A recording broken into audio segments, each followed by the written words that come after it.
Level 1. The discovery you know too much. Now, everyone wants you gone.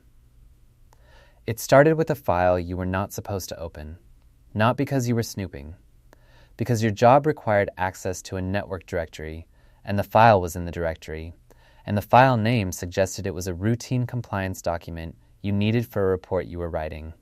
You opened it. You read the first page. You read the second page. You went back and read the first page again, because the first page described something that your understanding of your employer's legal obligations made impossible to reconcile with the compliance framework you were currently working on. You read the entire document. The document was 47 pages long.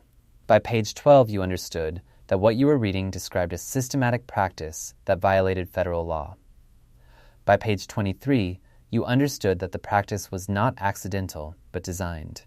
By page 47, you had a clear picture of something that had been operating inside this organization for at least 6 years, and that had caused material harm to a specific population of people who had no idea it was happening.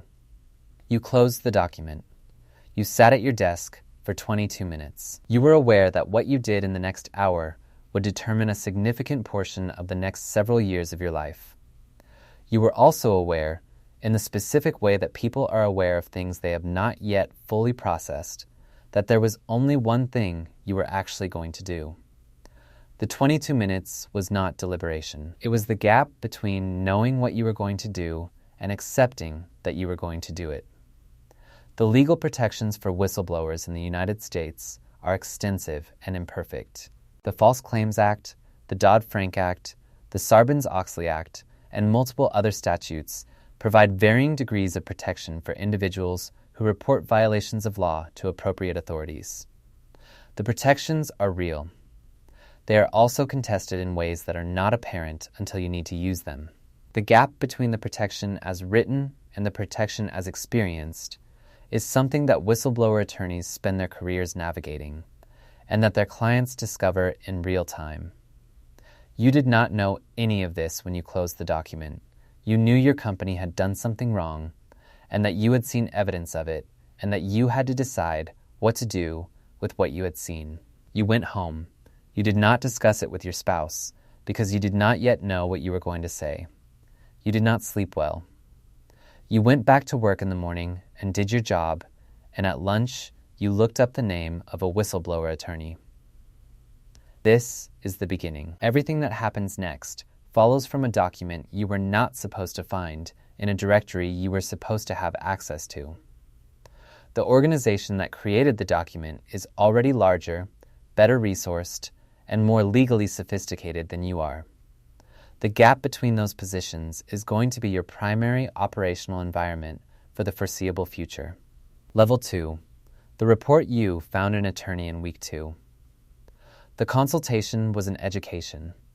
The attorney explained the legal landscape in terms that were simultaneously reassuring and sobering. Yes, there were protections. Yes, there were procedures. Yes, if the violations were what you described, and the evidence was what you described, there were legal mechanisms that could be used. And also, and this was the part the attorney spent the most time on, the legal protections did not prevent retaliation. They created remedies for retaliation that had already occurred. The distinction was important. The protections meant that if the company retaliated against you, you had legal recourse. They did not mean the company would not retaliate. You filed a complaint with the relevant federal regulatory agency. This is the first formal step in the whistleblower process for most employment-related violations. The complaint is reviewed by agency staff. It may or may not lead to an investigation. It may or may not lead to enforcement action.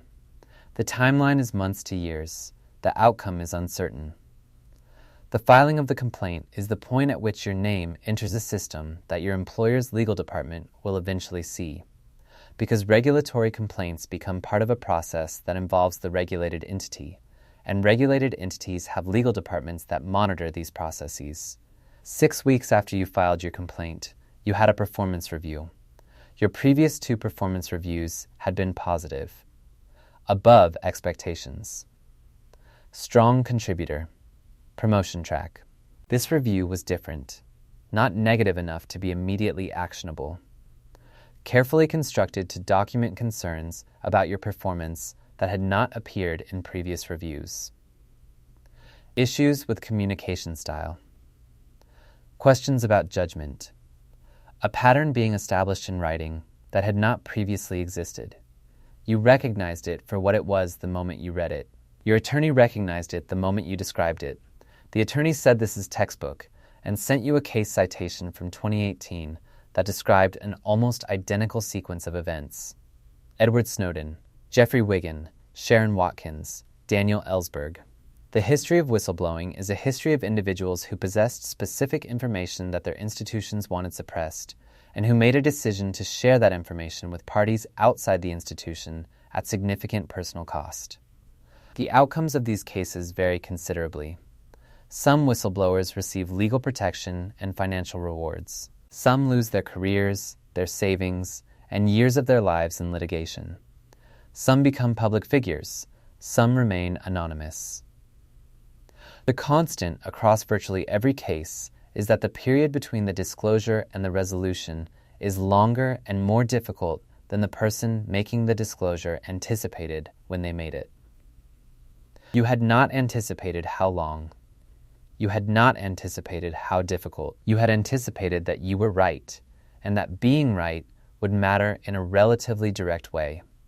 The education you were receiving was about the relationship between being right and the mechanisms through which being right becomes consequential. The mechanisms are slow, they are expensive, they are uncertain, and they operate inside institutions, courts, regulatory agencies, legal processes that move at speeds inconsistent with the urgency of what you have reported. Level 3. The isolation by month 4, the performance documentation had become a formal performance improvement plan. A PIP, Performance Improvement Plan, is simultaneously a legal instrument and a management tool. As a legal instrument, it establishes documented grounds for termination. As a management tool, it is the mechanism through which an organization communicates to an employee that their continued employment is conditional in a way that their previous employment was not. Both functions operate simultaneously. Your attorney read the PIP and said it was well drafted and that the company's legal team knew what they were doing. Colleagues who had been friendly became careful, not hostile, careful. There is a specific social phenomenon that occurs around whistleblowers in institutional settings. The people around them understand, at some level, what is happening. They may personally sympathize. They are professionally aware that association with you carries risk and that the risk is distributed in ways that are not proportional to their degree of actual involvement. They make the rational calculation that the rational calculation requires. You understood this intellectually. Understanding it intellectually did not prevent you from experiencing it as a specific and daily loneliness. Your family was affected in ways you had not anticipated. Your spouse was supportive in the way that partners of people doing difficult things are supportive, completely, and at a cost that they absorb without fully articulating. Your children were too young to understand the specifics, but old enough to understand that something had changed in the household. Financial pressure was real.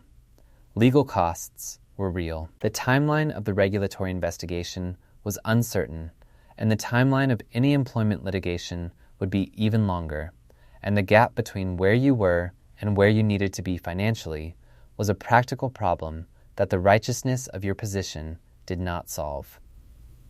The psychological literature on whistleblowers describes a phenomenon that researchers call the vindication paradox. Whistleblowers tend to have a strong belief in institutional systems, in the idea that if wrongdoing is properly reported through proper channels to the appropriate authorities will respond appropriately. This belief in the system is what motivates them to use the system. The experience of using the system, the delays, the uncertainty, the institutional resistance, the personal cost, frequently erodes the very belief that motivated the action. The people who survive the process intact are those who are able to sustain motivation through a source, other than faith in the system. Usually that source is the harm that was being done to the people the system failed to protect. You thought about the people who had been harmed by what you had found in the document. You thought about them specifically and regularly. On the days when the process felt most pointless, this was the thing that continued to make it feel necessary. Level 4. The regulatory investigation took 14 months. 14 months of providing documentation. Answering questions from investigators. Waiting for a process that moved at the speed of institutional caution applied to a situation that felt to you personally urgent. Your attorney managed your expectations. Your attorney's management of your expectations was a continuous effort because your expectations continued to require managing. The company hired a law firm that had 47 attorneys in its regulatory practice group. You had one attorney who handled your case alongside several others. The resource disparity was real and had practical effects on response times, on the depth of legal research available, on the ability to pursue every available avenue simultaneously. This is the standard whistleblower experience, and it is also the reason that the financial reward provisions in whistleblower statutes exist. Those provisions are designed to attract attorneys who work on contingency, because the alternative is that most whistleblowers cannot afford adequate legal representation, and the legal protection the statutes provide becomes theoretical rather than practical. You were terminated in month 7. The stated reason was performance. The documented record supported the stated reason because the stated reason had been built into the documented record over the previous 6 months. The legal term for this is pretext. The stated reason is not the actual reason, but the actual reason cannot be stated, because it constitutes illegal retaliation, and so the pretextual reason must be constructed carefully enough to survive legal scrutiny. Your attorney said the construction was good, but not good enough, and filed the retaliation complaint the same day you were terminated. The period between termination and resolution was the hardest. You were no longer inside the institution. You had no colleagues, no routine, no professional identity in the immediate term. You had a legal proceeding, a regulatory investigation, and a financial situation that required immediate practical management. You updated your resume. You applied for positions. Some applications did not receive responses. Some did, and the interviews proceeded to a point where the background check or professional reference check produced information that ended the process. Your name was not secret. What you had done was not secret. Employers have varying levels of comfort with hiring people who have sued their previous employer regardless of the merits of the suit. You found a position in month 11. Smaller organization. Less direct use of your specific skills. Sufficient income to stabilize the financial situation. You took it. You continued the legal proceeding from outside the industry you had spent 12 years building a career in. Level 5. The regulatory agency issued its findings in month 19. The findings confirmed the violations you had reported. The company was fined. The fine was large by the standards of most people's experience of money, and moderate by the standards of the company's annual revenue. Regulatory fines in the United States are calculated by formulas that do not always produce outcomes that operate as significant deterrents to large organizations. This is a known problem that regulatory economists have written about extensively and that has not been fully resolved by any available mechanism. You received a whistleblower award under the relevant statute. The award was a percentage of the regulatory recovery. It was the largest single payment you had ever received. It was also, when you calculated it against the legal fees, the lost income, the career disruption, and the personal cost of the preceding 23 months, considerably less than it appeared on the statement. The retaliation lawsuit settled. The settlement included a non-disclosure agreement about the settlement terms. You cannot discuss the amount. You can note that the settlement occurred. The non-disclosure agreement is standard. It is also one of the mechanisms by which the full accounting of whistleblower outcomes remains difficult to compile, because the outcomes of individual cases are systematically concealed by the instruments used to resolve them.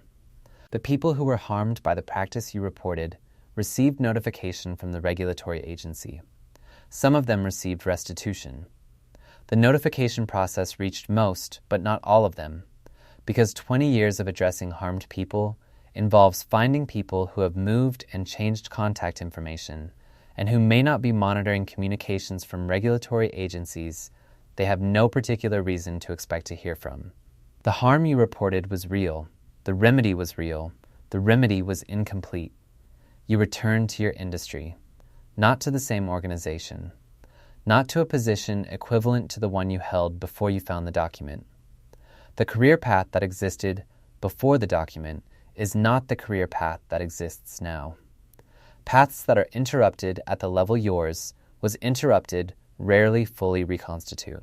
You have built something different in the years since. It is adequate. It is not what you had been building before month 1. People ask you whether you would do it again. You give the honest answer, which is that you are not sure you could have done otherwise given who you are. Whether that constitutes yes is a question you leave to the person asking it. The document is still in a regulatory file. The company that created it is still operating. The practice was stopped. Whether it has been replaced by a different practice that produces the same outcome through mechanisms not yet identified is a question that someone else's document will eventually answer. You hope they find the right attorney in week 2. You hope they understand that the process is long before it begins. You hope they think about the specific people it is for on the days when the process makes it hardest to continue. Subscribe. The next file is sealed.